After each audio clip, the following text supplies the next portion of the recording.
Documentary বাংলায় সকলকে স্বাগত। নতুন নতুন গল্প শুনতে অবশ্যই চ্যানেলটি সাবস্ক্রাইব করুন। আজকের গল্পের নাম ছায়া শিকারীর কবলে। কলমে রোহিত চক্রবর্তী, উপস্থাপনায় ডকুমেন্টারি বাংলা। গ্রামের নাম বাসুদেবপুর। স্টেশনের বাইরে ঘন জঙ্গল। অরিজিৎ যখন ট্রেন থেকে নামল তখন ঘড়িতে রাত 12টা। স্টেশনে কেউ নেই, এমনকি একটা কুকুরও ডাকছে না। কুয়াশায় ঢাকা নিস্তব্ধ প্ল্যাটফর্ম পেরিয়ে ও যখন মেঠো পথটা ধরল তখন ওর মনে হলো পেছন থেকে কেউ ওকে অনুসরণ করছে।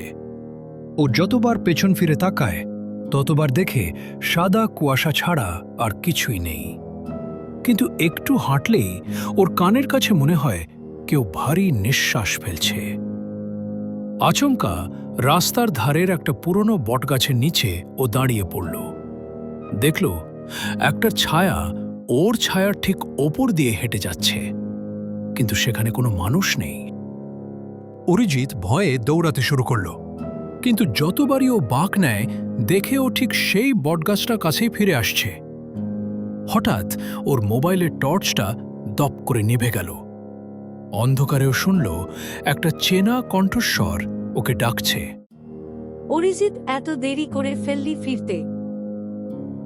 বাইরে তখনও ঝমঝম করে বৃষ্টি পড়ছে। অরিজিৎ হন্তদন্ত হয়ে বাড়ি ফেরে। রাত তখন 1:45।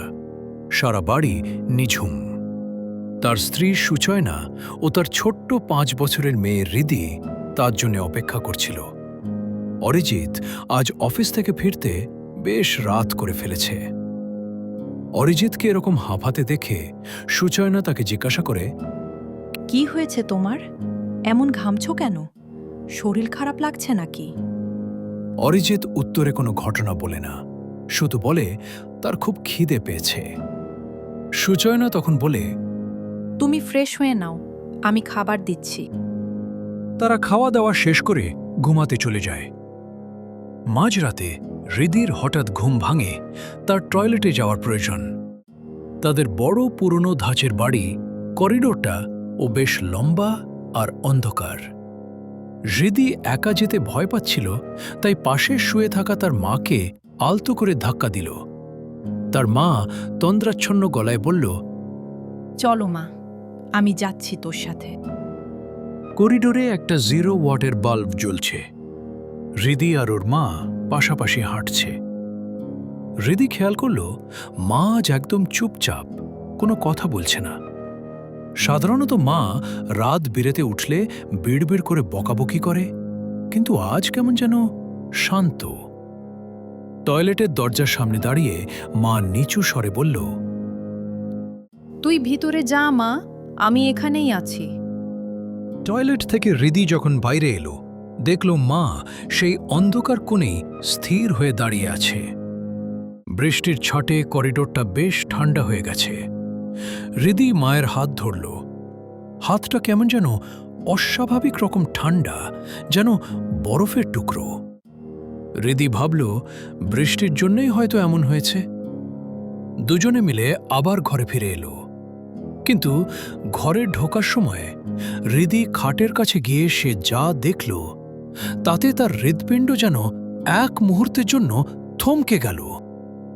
টেবিল ল্যাম্পের আবছা আলোয় দেখা যাচ্ছে বিছানায় ওর মা অঘোরে ঘুমাচ্ছে। এমনকি মায়ের গায়ে সেই লাল চাদরটা ঠিকভাবেই জড়ানো রয়েছে। হৃদি পাথরের মতো জমে গেল। তার শিরদাঁড়া বেয়ে একটা শীতল স্রোত নেমে গেল। সে এখনো যার হাত ধরে ঘরের ভেতর ঢুকেছে তার দিকে তাকানোর সাহস পাচ্ছিল না, কিন্তু অদ্ভুত এক আকর্ষণে সে ধীরে ধীরে ঘাড় ফেরাল। কিন্তু তার পাশে কেউ নেই, একদম ফাঁকা। সে স্পষ্ট অনুভব করতে পারল তার নিজের হাতটা এখনো সেই বরফ শীতল স্পর্শে জমে আছে। জানলার বাইরে তখন একটা অট্টহাসি বৃষ্টির শব্দের সাথে সাথে মিশে মিলিয়ে গেল। হৃদি চিৎকার করতে চাইল, কিন্তু তার গলা দিয়ে কোনো শব্দ বেরোল না।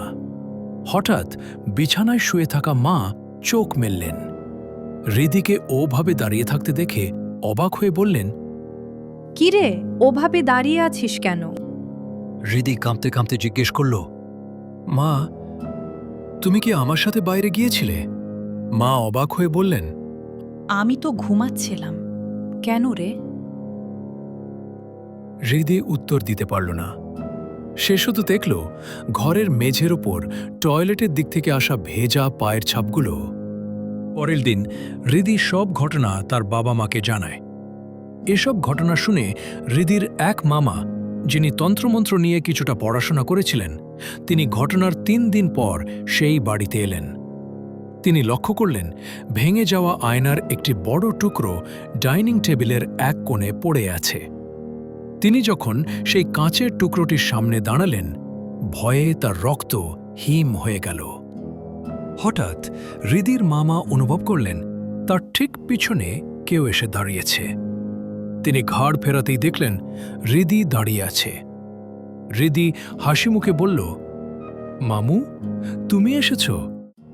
মা তো রান্নাঘরে চা করছে, বসো। হৃদির মামা আর এক মুহূর্ত দেরি না করে বাড়ি থেকে দৌড়ে বেরিয়ে এলেন। তিনি জানালেন এই বাড়িতে ছায়া শিকারীর আগমন ঘটেছে। ওই আয়নাটা একবার ভেঙে গেলে ভেতরের মানুষদের জীবন সংকটে পড়ে আর ফেরার কোনো পথ থাকে না। তারা কিছুদিনের মধ্যেই শহরে চলে আসে, আর আজও সেই বাড়িটা পরিত্যক্ত অবস্থায় পড়ে আছে।